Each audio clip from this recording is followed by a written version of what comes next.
Okay, good morning sa inyo mga dads. Ang next update natin, dito naman tayo ngayon sa Taal, Bocaue, Bulacan. Lakad lang tayo ng konti papunta dito sa launching gantry. Okay, yan, makikita nyo sa bandang kanan. Dito na nakapwesto ang launching gantry na halos nasa kalsada na. Okay, one span na lang ito. Yan, kung mapapansin nyo, yan. One span na lang ang kailangan nito bago ito tumawid dito sa Taal Road. Okay. Itong kalsada nito, yan nakikita nyo dinadaanan ng mga sasakyan. Yan ang Taal Road. Ito kakaiba ang gagawin dito eh. Hindi isasara itong kalsada na to. Kumbaga, pinagbabawalan lang yung mga malalaking truck na dumaan, pero pag yung mga class katulad ng class 1 lang o pwede. Titingnan natin kung paano magiging proseso nito. At alam nyo ba mga dads na ito na lang ang nag-iisang launching gantry na gumagawa at nagtataas ng mga segmental box builders dito sa NSCR Phase 1. Konting siguro mga 2 months or 8 weeks na lang maidudugtong na ito doon sa section boundary. Okay, tara, ipalipara natin ng drone para mas magandang tingnan. Okay, and okay, katulad nga ng nasabi ko kanina, itong launching gantry na ito ay located dito sa Taal, Bocaue, Bulacan. Nakatawid na to ng ilog kasi nung huling update natin ito is 2 spans pa ito bago tumawid sa ilog. Ngayon naman, lumagpas na ito at yung kalsada naman ang babantayan natin. You're listening to Comshop Lian.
Listening to Comshop Lian.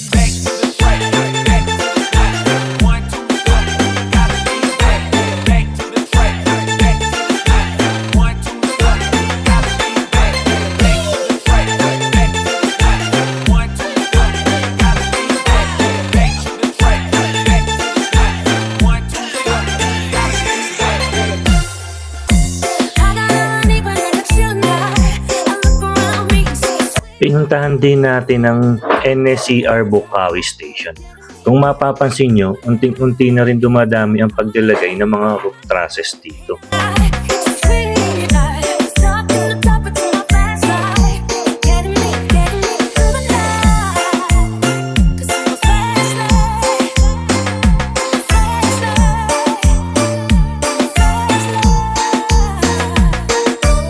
You're listening to Comshop Lian.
You are listening to Com Shop Bien.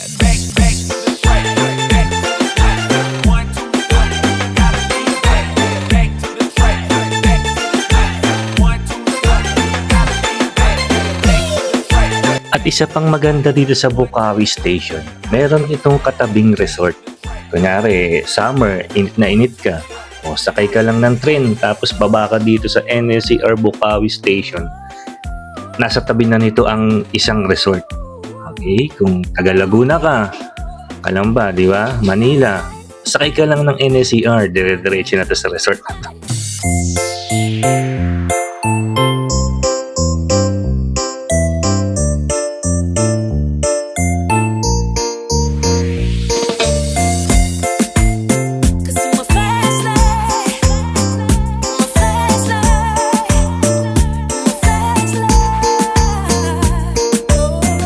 Listening to Com Shop Bien.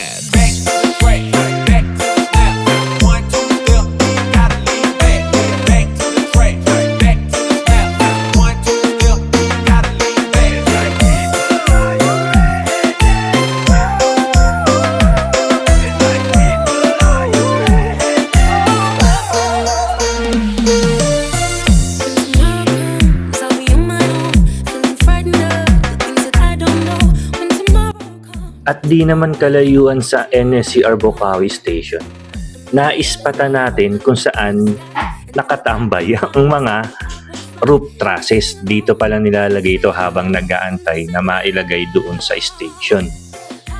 Dito yan sa may bandang Igulot. Yan, kung mapapansin nyo, di ko rin inaasahan to, bigla ko lang nakita eh.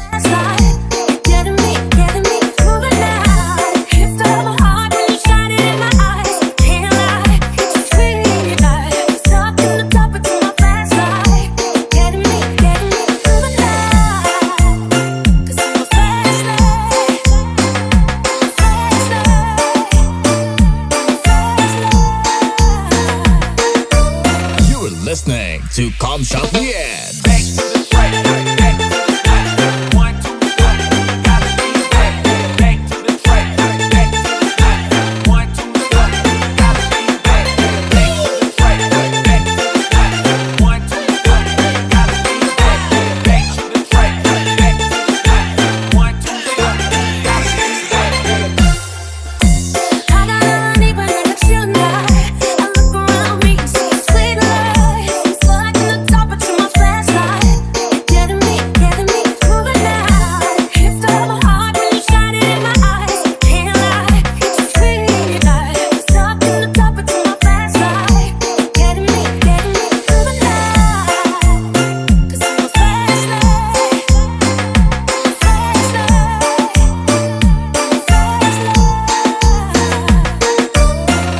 Listening to Com Shop Bien.